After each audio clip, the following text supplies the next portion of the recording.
His and Hers opens with a simple yet unsettling premise. In every story, there are two sides. That idea becomes the lens through which the entire series is told. Episode 1 immediately introduces us to Dahlonega, Georgia, a small town where the residents all have secrets and where a single violent act ripples through the lives of everyone involved. This premiere episode is not just about a murder. It's about people, their relationships, and the complicated social webs that tie a small town together. From the very first scene, we are reminded that appearances are deceptive, motives are layered, and nothing is as straightforward as it seems. We open with Anna, a former TV news anchor, returning to her apartment in a hurry. She drinks straight from a bottle of wine and begins clearing out her belongings. These actions immediately tell us a lot about her. She is chaotic, impulsive, and possibly hiding something. Anna's introduction is carefully constructed to make us suspicious of her. Her demeanor, her alcohol-fueled urgency, and her immediate connection to the murder in Dahlonega make her look guilty. The series cleverly sets this up so that we, the audience, are naturally inclined to judge her before we even know the facts. The episode establishes Dahlonega as a place where everyone knows each other. Small towns, we learn, magnify secrets. Here, a murder disrupts the delicate social balance. Rachel Hopkins has been stabbed 40 times, her nails filed, and the words two-faced carved into them. There are no defensive wounds, suggesting she trusted her killer. The post-mortem fingernail message directly reflects the theme of trust and betrayal. The killer wants the victim, and us, to know that this act is personal. Anna requests to cover the murder, seeing it as a chance to reclaim her old life. She insists on taking Lexy Jones' husband, Richard, with her. This act is manipulative, demonstrating that Anna's personal motives are intertwined with professional ambition. Anna's presence immediately causes tension. She seduces Richard in front of Jack, creating conflict and testing the limits of everyone's relationships. We also learn that Anna and Jack are estranged but legally married, which adds a personal dimension to the professional chaos. Anna uses her charm and knowledge to manipulate those around her. The show emphasizes that professional, personal, and romantic relationships can all be tangled together, especially in a small town. Jack is introduced as a competent, yet strangely upbeat detective. The murder unsettles him, especially when he recognizes the victim. We see Jack in both professional and personal spaces, investigating a brutal crime while managing family responsibilities, like his sister Zoe and niece Meg. Jack represents the rational perspective, the attempt to impose order on chaos. But the show makes it clear that he is also deeply flawed, morally compromised, and intimately connected to the events he is investigating. Jack is both a law enforcer and a secret participant in the crime. His past and present actions complicate his role as the moral character. Throughout the episode, flashbacks reveal critical details. Anna witnessed the night of Rachel's murder, and Jack had a sexual encounter with Rachel. These flashbacks challenges our assumptions. The show deliberately misleads us, reinforcing its core message. Everyone has a hidden side, and first impressions are unreliable. Despite Jack's warnings, Anna goes on air to reveal details about Rachel's death. This demonstrates her moral ambiguity and obsession with control. She manipulates not only Richard and Jack, but also the audience within the story, blurring professional integrity with personal vendetta. Episode 2 of His and Hers builds on the tension and moral ambiguity introduced in the premiere. Now that we know about Jack's involvement with Rachel, the investigation takes on a very different angle. It's no longer just about finding a killer. It's about covering up a crime and the lengths someone will go to protect themselves. The episode begins by emphasizing Jack's dual role, detective and participant in the crime. His concern is no longer just solving Rachel's murder, it's avoiding detection. He becomes increasingly entangled in lies, even revealing more to Anna than he should during a confrontation at her hotel. Jack's moral compass is compromised by his desire to protect himself. This shows that even law enforcement is not immune to moral compromise. Jack and his partner Priya interview Rachel's husband, Clyde Duffy. His wealth and security systems initially give him an alibi, but the episode emphasizes that appearances in Dahlonega are often misleading. Duffy's confession about Rachel's sexual behavior highlights social and moral contrasts in the town. Jack's visible discomfort shows that even he, who is morally compromised, is disturbed by her choices. Duffy's wealth protects him, at least temporarily, from suspicion, demonstrating how social status influences justice. Anna goes to see Helen Wong, Rachel's former friend and the principal of an elite all-girls school. Returning to the school triggers a flashback to Anna's first encounter with Rachel, introducing a social and racial dynamic. Anna was connected to Rachel through her mother, Alice, who cleaned Rachel's house.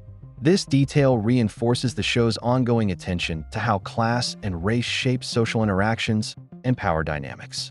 Helen reveals a 20-year-old secret that only a handful of people knew. Rachel's death reduces the number of conspirators from 5 to 4, suggesting that the secret is tightly linked to the murder. This episode sheds light on why Anna disappeared. She lost her daughter, a tragedy that explains her self-imposed isolation. In dealing with grief, she abandoned her career, relationships, and even her mother, who now struggles with basic tasks like preparing food correctly. The show uses Anna's personal loss to explain her motivations and to create empathy, even as she manipulates the unfolding investigation. It also parallels the theme of hidden truths. What we see on the surface rarely captures the full story. Trauma profoundly affects behavior, often in ways that complicate morality. Just as the town hides secrets, Anna's life has layers of loss and suppression. Jack takes extreme measures to protect himself. He avoids Helen, swabs his niece's DNA to mislead the morgue, and secretly deletes incriminating messages from Rachel's phone. Priya, his partner, observes suspicious behavior but hasn't yet connected all the dots. Jack embodies the show's central tension between self-interest and justice. Him covering up one act of wrongdoing inevitably leads to more lies and further moral erosion. Swabbing Meg's DNA represents the manipulation of innocence for personal gain, symbolizing the lengths people will go to erase inconvenient truths. Rachel's phone reveals text exchanges with Helen that confirm her knowledge of Jack's involvement. Rachel was also apparently blackmailing her husband, Clyde. This sets up future conflicts and reinforces that everyone's secrets are interconnected. The episode ends with Helen calling the sheriff, signaling that Jack's cover-up may be unraveling. One person's hidden actions inevitably affect others. The show sets the stage for consequences, highlighting that no secret can stay buried forever.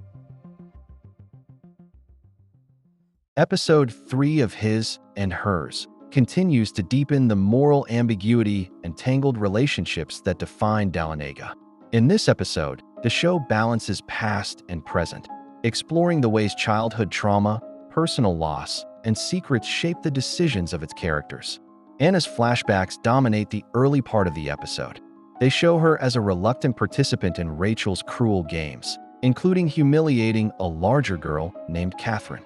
Rachel's dominance and cruelty are clear, positioning her as the ringleader of a toxic friend group.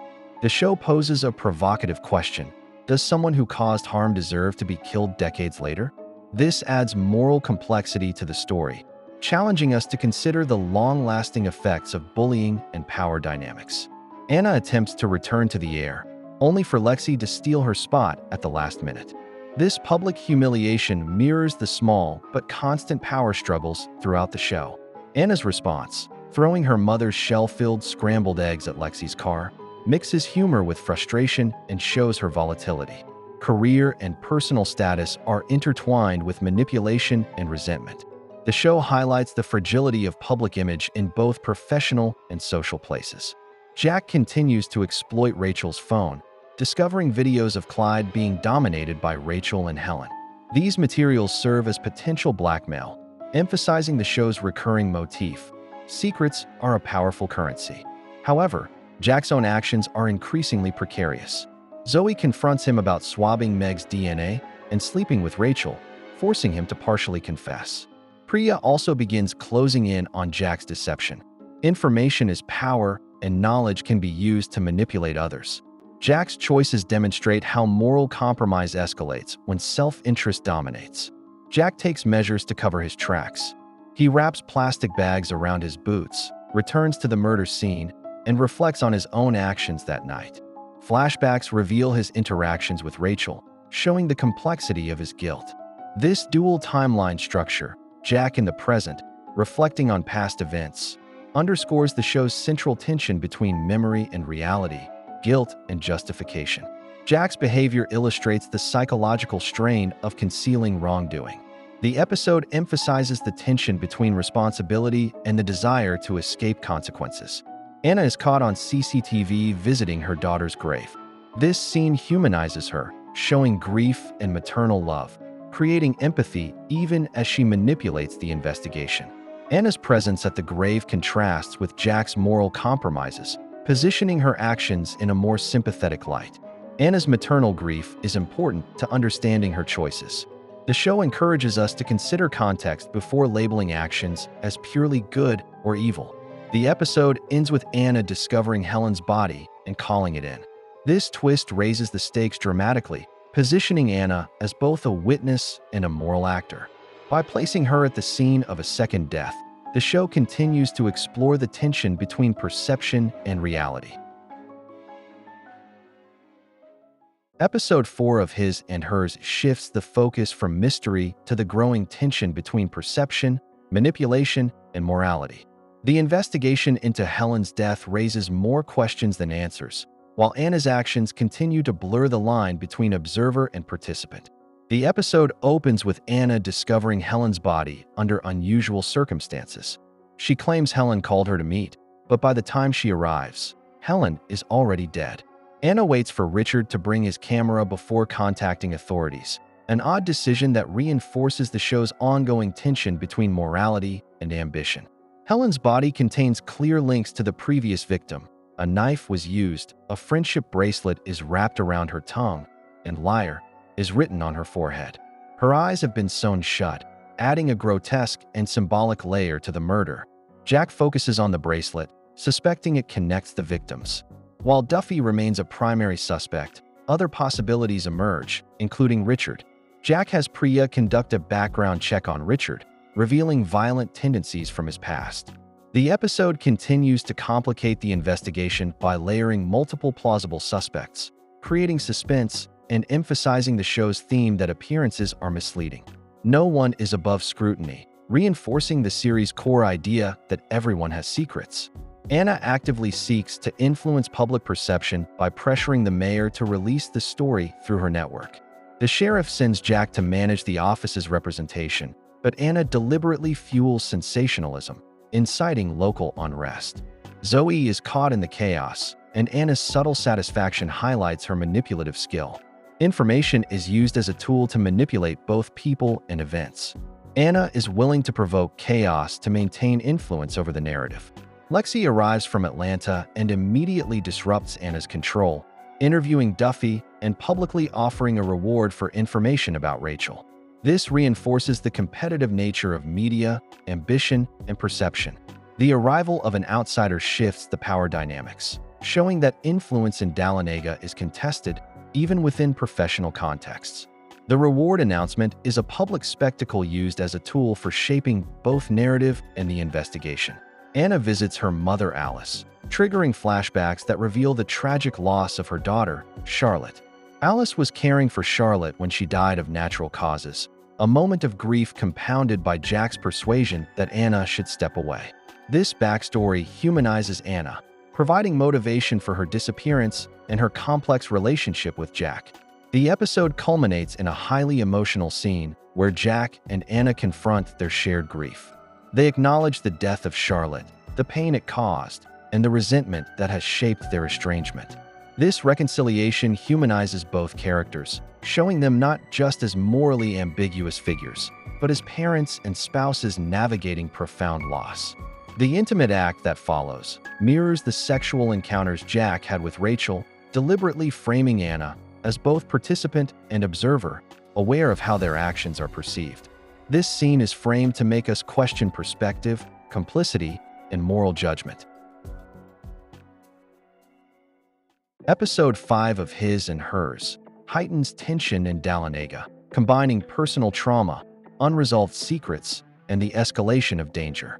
Priya uncovers a yearbook photo showing Rachel, Helen, Anna, and Zoe wearing the same handmade friendship bracelets that were found on Rachel and Helen. This immediately shifts the investigation. The killer is likely connected to this group, emphasizing Dahlonega's closed social networks and the enduring impact of childhood bonds. Anna's sudden reappearance, ostensibly to reclaim her career, casts suspicion on her, while Zoe's proximity to past events places her in danger.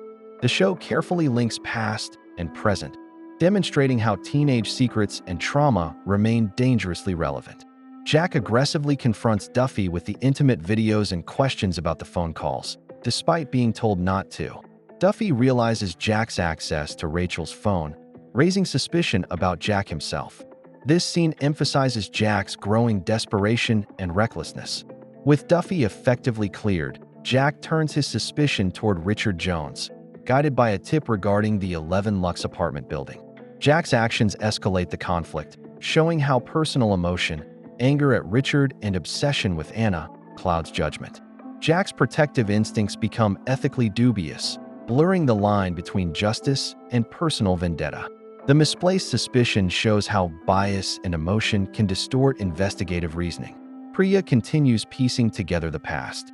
Anna admits to jimmying the double doors at school, but deliberately omits Catherine from the friend group. Priya learns Catherine's identity and the tragic detail of her sister Andrea's death, hinting that Catherine survived as Lexy, concealing her true identity. Rachel's phone records reveal repeated calls from Jack, further connecting him to the past and building tension around his moral failings. Priya's methodical work shows the importance of persistent, evidence-driven investigation, contrasting with Jack's emotional impulsiveness. Anna recalls her 16th birthday in the woods, disrupted by adult men invited by Rachel. The girls were forced into drinking, and Catherine, Lexy, was assaulted while others watched. This trauma contextualizes Anna's actions and her suspicion toward Lexy. The birthday flashback is a metaphorical loss of innocence, demonstrating how early violations shape adulthood. At Lexy's parents' lake house, Anna recognizes family photos showing Catherine and Andrea, confirming that Lexy is Catherine. This revelation reframes the narrative, showing Lexy as a survivor of past trauma and explaining her presence in Dahlonega. The episode reveals how identities are masked and truths obscured, emphasizing the interplay of hidden histories and present consequences. The episode concludes with Zoe's death, a shocking escalation that shows the stakes of the ongoing investigation. Her death reinforces that childhood bonds and secrets can have lethal consequences. Episode 6, the season finale, delivers the climactic convergence of long-buried secrets, past traumas, and family loyalty. The series, which has consistently explored perspective, guilt, and morality, brings these themes to a head, revealing not only the mechanics of the killings, but also the emotional and psychological currents that drive each character. The episode opens with a flashback to Catherine's childhood. Her sister Andrea treated her badly. On a family boating trip, Catherine pumped Andrea's inhaler, leading to her sister's suffocation. This early act establishes Catherine as someone capable of extreme action when pushed, and it frames our understanding of Lexy's present-day motivations. Back in the present, Anna finds herself confronting Lexy and Richard after discovering Zoe's death. The fight between Anna and Lexy is chaotic and destructive, blending physical action with dark humor. Jack races to the lake house, confronting obstacles including Priya, who suspects him due to the trail of evidence he left from his cover-up. He manages to disarm Priya and rush to Anna's aid, highlighting his moral ambiguity.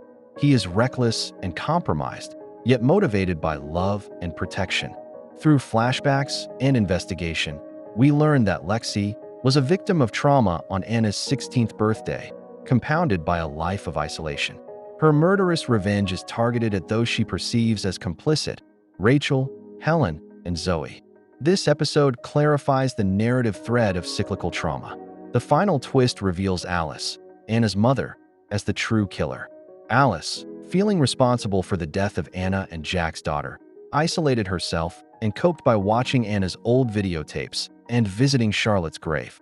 From the grave, she witnessed Jack's affair with Rachel, and through the tapes, she saw the events of Anna's 16th birthday, including Anna being raped while Catherine, Rachel, Helen, and Zoe watched. Driven by anger and a desire for justice, Alice killed Rachel and Helen, faked dementia to avoid suspicion, and manipulated events to protect Anna, including sending her to the lake house. She planted evidence to frame others minimally and orchestrated outcomes that ultimately reunited Anna and Jack.